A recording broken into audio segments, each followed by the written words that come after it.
Bom dia a todos. Bom dia. Inicialmente, eu gostaria de deixar o meu abraço particular a todas as mães, mas rogo a Deus, a Jesus, que muito mais do que o meu abraço, a espiritualidade esteja abraçando a todos aqui presentes. Hoje é um dia muito importante. Essa casa, eu tenho para com ela um carinho pela natureza da recepção que sempre recebo aqui, e deixo expresso o meu agradecimento. Temos hoje a incumbência de trazer uma mensagem, mas também, como nos foi concedida a oportunidade de estarmos lançando este livro. Eu peço a vocês um pouco de compreensão para as iniciais da nossa fala. Pertencemos ao Centro de Memórias Espíritas, que resgata a memória espírita do estado de Goiás. E hoje, com uma extensão maior, porque já foi aprovado pela Federação Espírita Brasileira, e em função desse trabalho já editamos algumas obras. Esta obra aqui, ela foge um pouco da seriação normal, inicial, porque trata-se da memória da mensagem. Uma abordagem inédita que fizemos e, em função disso, ousamos oferecer às pessoas. A nossa equipe decidiu, analisando as proposições, da forma como nós apresentaríamos, decidiu que seria importante eu procurar atender a 3 perquisições, 3 sentimentos, que foram os mais vigorantes ante a expectativa de cada pessoa pelo que fizemos. Normalmente, 3 perguntas, por elas eu fui abordado. A primeira: Eurípides, você escreve? A segunda: o Haroldo Dutra Dias prefaciou seu livro? E a terceira: mas o que mesmo contém este livro? Nessa perspectiva, eu peço licença para iniciar fazendo alguns dados sobre a minha pessoa. Isso foi decidido em equipe. Às vezes eu fico constrangido, mas vou passar-lhes. Com a idade de 6 anos, despertei para as letras, porque, vendo um jornal numa barbearia, e naquela fase de soletrar, eu me encantei com aquelas letras sequenciadas. E ao ler, fazendo a silabação natural com que iniciamos o nosso entendimento, aquela época, isso chamava atenção. A gente era considerado uma criança que fizesse isso assim com tanta naturalidade, aquilo chamava muita atenção. Hoje é diferente, né? O que eu vejo a minha netinha fazer, mas enfim, chamou muita atenção. O despertar nascia ali porque me sentia aquele negrinho visto de forma diferente, porque as pessoas achavam interessante. Poucas crianças negras estudavam. Com o passar do tempo, tive a bênção divina de, aos 12 anos, receber o abraço e o primeiro contato com Francisco Cândido Xavier. E o meu pai, ali na nossa casa, ao recepcioná-lo, explicava tudo direitinho para nós, como era a forma dele nos educar. E então, ao ser abraçado por aquele homem, fiquei extremamente emocionado. E uma vez mais as letras pulularam no meu coração, porque aquele homem, mais que simples escritas, ele escrevia o que os espíritos ditavam. E aquele homem era diferente. A mensagem dele tinha o poder de transformar. Foi assim que tive a primeira imagem daquele grande missionário. Isso me impulsionou muito a montar aquilo que eu chamei simplesmente de biblioteca, uma estantezinha em que, à mão, escrevi cerca de 250 cartas ao movimento espírita brasileiro, porque o jornal A Nova Era, editado em Franca, era o boletim ou noticiário mais informativo da época. Aquilo me encantava. Livros editados, mensagens ali gravadas, nomes esparsos de criaturas que já faziam parte, compunham o movimento espírita brasileiro, quem sabe para uma unificação. Deles recebi cerca de 300 livros. Esses livros postados ali na estantezinha, como se fora para mim a biblioteca dos meus sonhos, viera a tornar-se depois no Centro Espírita Humildade, Amor e Luz, na cidade de Monte Carmelo, onde fui alfabetizado evangelicamente, onde fui evangelizado na doutrina espírita desde os 6 anos. E ali eu me sentia extremamente feliz, porque criou-se ali aquilo que chamaríamos depois de Biblioteca Espírita Opala Pinto, nome da irmã, ou melhor dizendo, da tia de Valdo Vieira. Essa senhora, inclusive, foi secretária do Chico por muito tempo. E mais tarde se tornou em uma livraria que está lá nesta cidade nossa, em Monte Carmelo, no Centro Espírita Humildade, Amor e Luz. Era, até então, por nossas pesquisas, a primeira e única biblioteca pública espírita do Brasil. Mas não ficou só nisso, não. Quando mudei-me para Uberaba para estudar, recebi um incentivo muito grande do Chico. Tenho vergonha de não ter enfrentado naturalmente a vida e acreditado mais em mim. Na minha postura simples, no meu perfil natural, pelas minhas origens, principalmente à época, era difícil. Eu não imaginava que tinha uma incumbência que eu considero bênção divina que Deus me concede. Tive no Dr. Elias Barbosa um grande incentivador. 1964, uma equipe de Araraquara visita o Chico Xavier.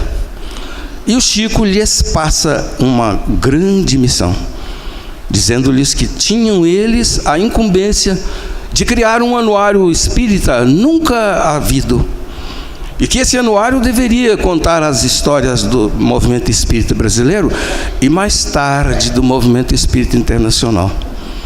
Em 1965, sem que eu o fizesse, surge estampado, como está lá neste anuário, um artigo nosso. Não fui eu quem o fez, mas ele saiu com o meu nome.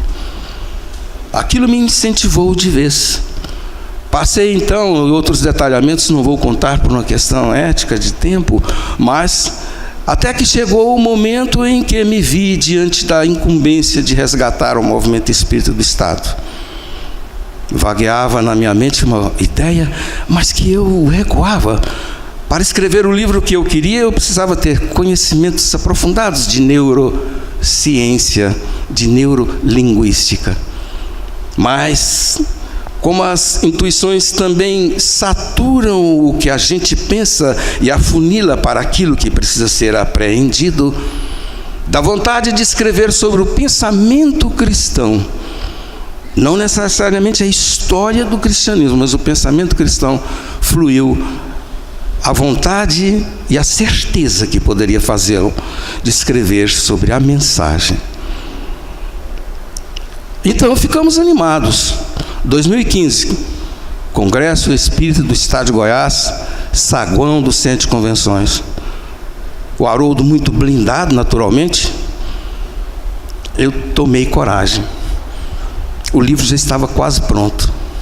Eu cheguei no Haroldo, falei: Haroldo, me identifiquei. Eu sou irmão do Marival, sou da família Veloso, lá de Minas Gerais. E então, para mim, eu precisava me credenciar, né? Aí falei para ele: olha, eu quero te passar uma incumbência. Olha o tanto que eu fui cara de pau.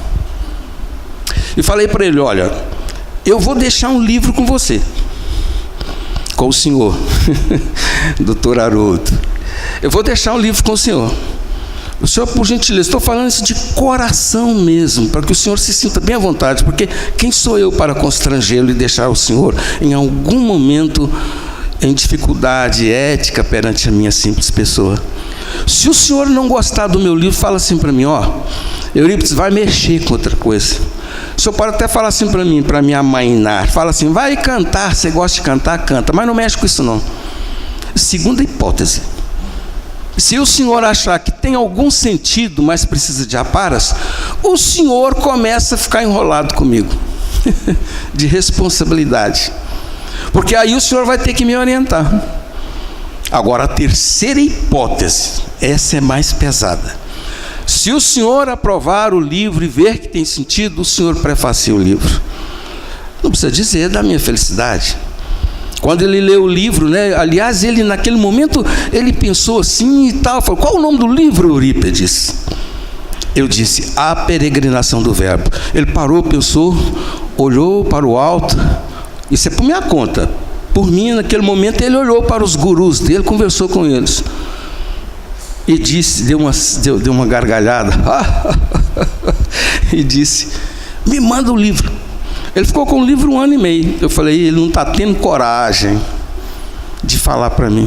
Aí eu liguei para ele e ele me disse: não, Eurípides, eu quero fazer parte dessa sua história, mas não poderia vir aqui exclusivamente para falar sobre mim e nem sobre esta obra, mesmo que o conteúdo dela tenha uma participação que foi preparada no plano espiritual. Eu estou sob o teto de uma casa espírita, diante de uma plateia que busca aqui, por que não, o consolo da doutrina que Allan Kardec nos deixou. Porque, diante da mensagem que tem uma história, somos apanhados agora com uma necessidade ímpar de nos situarmos diante dela, para que possamos valorizar a nossa encarnação, que é uma encarnação que caminha para as características de prazos, de encarnações com prazos de validade. Sendo assim, é preciso inculcar no nosso coração algo que talvez não tenhamos inculcado até hoje. Não basta termos caminhado pelos altares das igrejas, não bastam as hóstias, não bastam as reverências, os rituais, e não bastam hoje apenas considerarmos a riqueza que a doutrina espírita tem, sem que a mensagem inculcada em nós seja realmente o nosso próprio consolo. Para, ao buscarmos um tratamento espiritual, termos consolidado na alma a certeza de que nós somos médicos de nós mesmos. Porque um dia, dentre outras situações importantíssimas na história de Jesus, vamos trazer alguns pontos interessantes, alguns lances, alguns momentos distintos, para a gente poder entender isso melhor. Podemos considerar, por exemplo, que o assentamento da mensagem que se destinaria a nós outros, em conluio com a responsabilidade que devemos ter para com ela, a mensagem, conforme nos conta João no seu Evangelho, capítulo 14, itens 15 a 17 e mais o 26, é quando Jesus disse que nos mandaria um Consolador. Mas ali há um aspecto interessante, um pormenor, porque ele disse tudo aquilo com aquela promessa e disse que mandaria o Espírito da Verdade, para que ele pudesse mostrar-nos aquilo que Jesus não pudera completar pela natureza do mundo à época, pela incompletude de entendimentos, pela impossibilidade de desvendamentos outros que o plano espiritual nos legaria aos poucos, e que só poderia acontecer quando um dia um missionário como Allan Kardec compilasse os ensinos e os codificando pudesse trazer-nos. E o Espírito da Verdade, então, essa coerência extraordinária que existe na história do cristianismo e, consequentemente, do espiritismo, porque o espiritismo é o cristianismo redivivo. E o Espírito de verdade vem simplesmente abrindo o maior código moral que existe na face da terra, que é o Evangelho segundo o Espiritismo.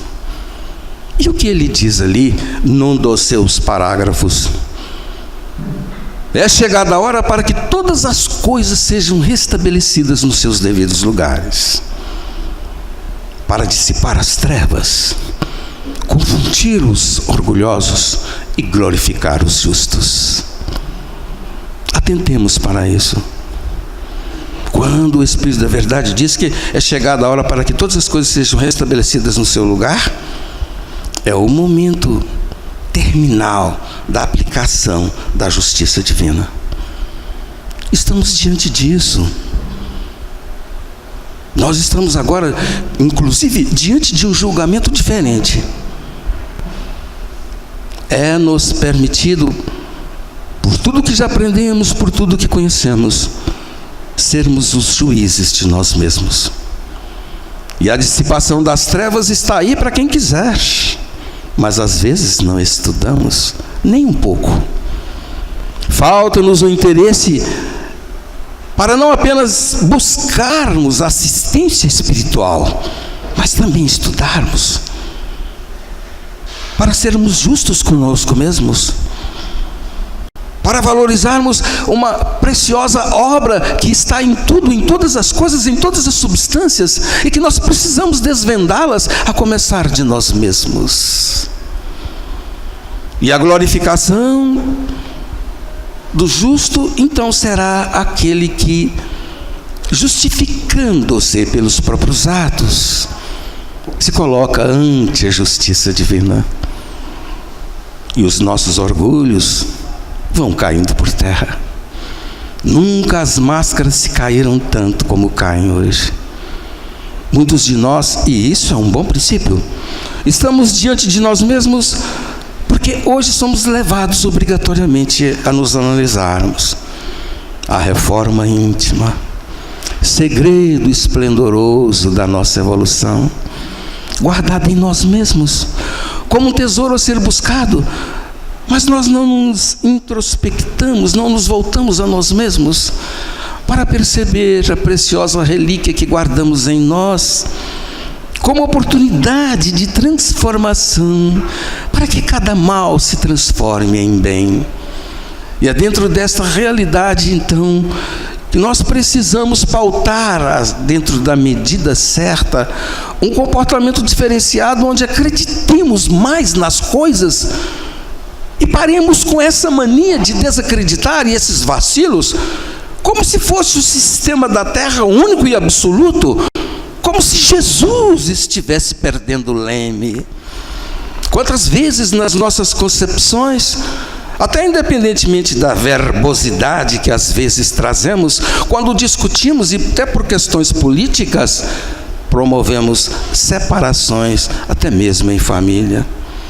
Mas independente disso, há dentro de nós um conflito muito grande, às vezes bem intencionado, às vezes simplesmente por um certo desequilíbrio, de querermos a verdade do nosso jeito, inconscientemente, mas aquela verdade que ainda nos afaga, sem buscarmos o interesse particular e principal para a transformação, que é analisarmos-nos e não analisar tanto os outros, que é termos essa fé consistente que nos faça compreender e, estudando, verificar, como está na Gênese, obras póstumas, que tudo isso que está acontecendo faz parte do momento. Porque é interessante, não é?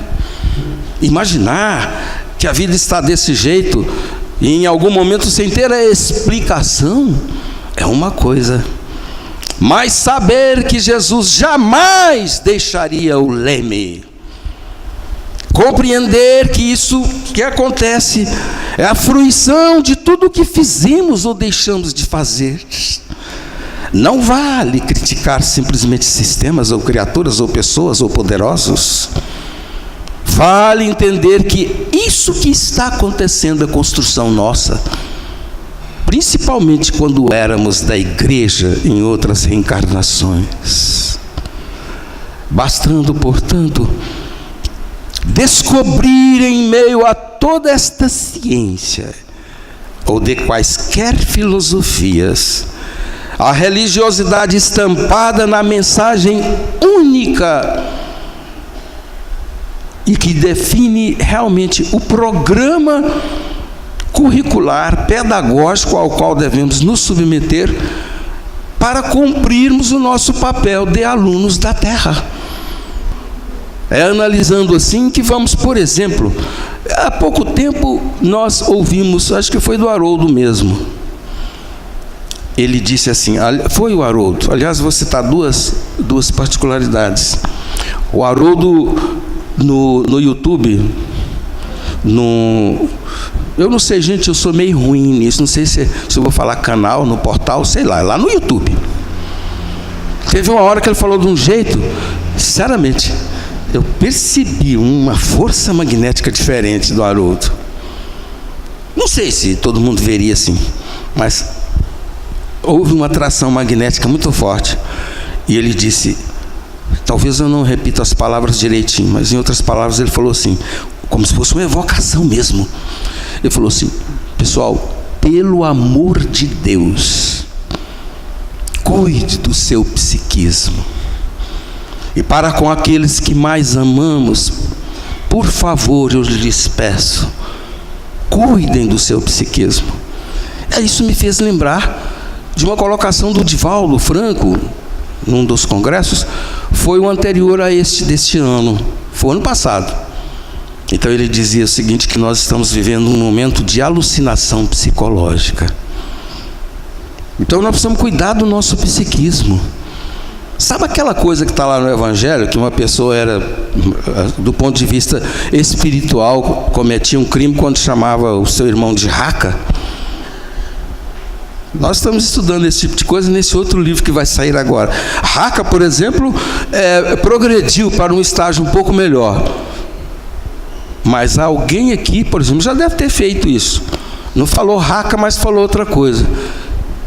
Se alguém aqui falou, isso fica simplesmente com a pessoa, porque ela guarda isso, mas só para entender. Sabe, se alguém falou assim, isso é gentinha. Quantas pessoas já falaram isso? Tenhamos cuidado. Então o nosso psiquismo, ele está entrelaçado a ondas vibratórias agora de forma muito diferente do que era antes. Nós precisamos criar uma sintonia dentro de nós, e ela nasce normalmente com os nossos pensamentos. Mas somos chamados a transmitir a mensagem.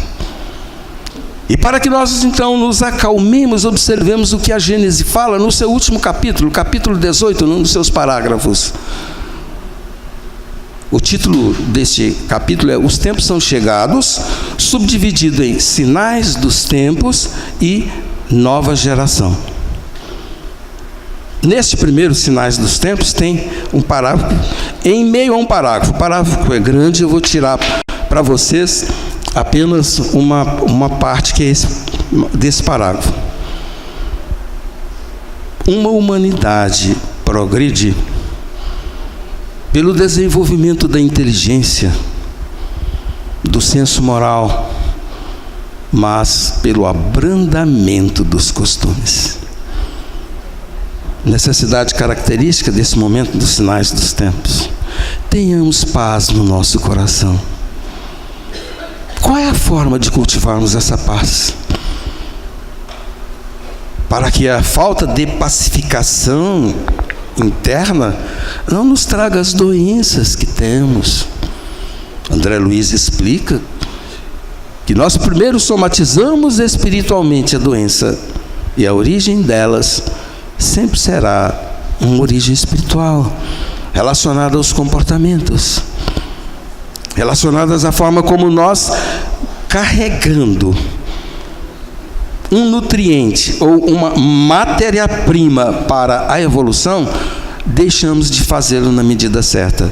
Assim como uma pessoa, às vezes, parecendo um paradoxo, por excesso de energias mal postas, há um descompasso na sua estrutura e se sente em depressão, perdendo as energias espirituais que refletem no corpo, porque houve um descompasso. Por outro lado, uma pessoa se revitaliza e os médicos ficam impressionados com isso.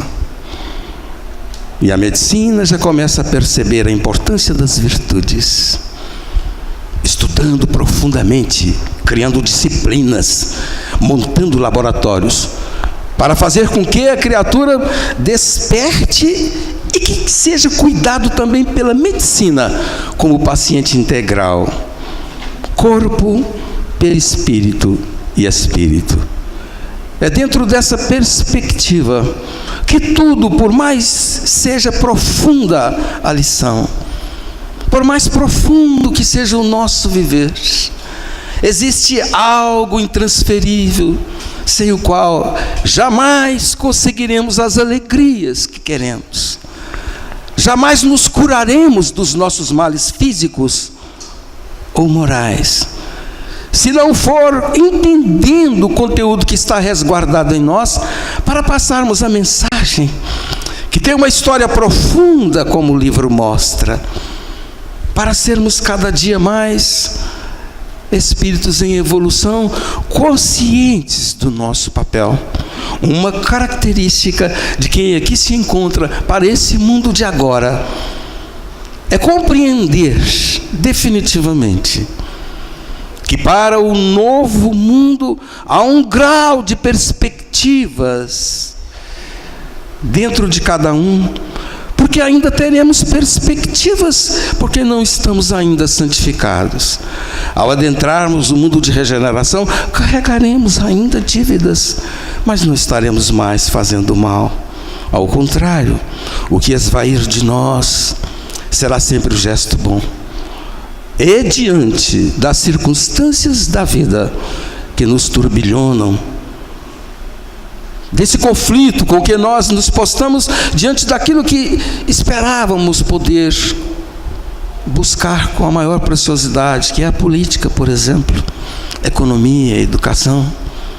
Mas lembremos de algo: Deus é tão bom, a sua misericórdia é tão sublime, que o que se pede de nós é o arrozinho com feijão que nós possamos fazer. Na medida certa da nossa contribuição para com a natureza, está aquilo que os estímulos exteriores vêm cobrar de nós. Mas aí, finalizando, é preciso destacar o presente divino que Deus nos dá para isso, porque depois da vida, o próximo é o nosso maior presente. Esparramado em conluio com a natureza, trazendo nele a matriz da nossa necessidade.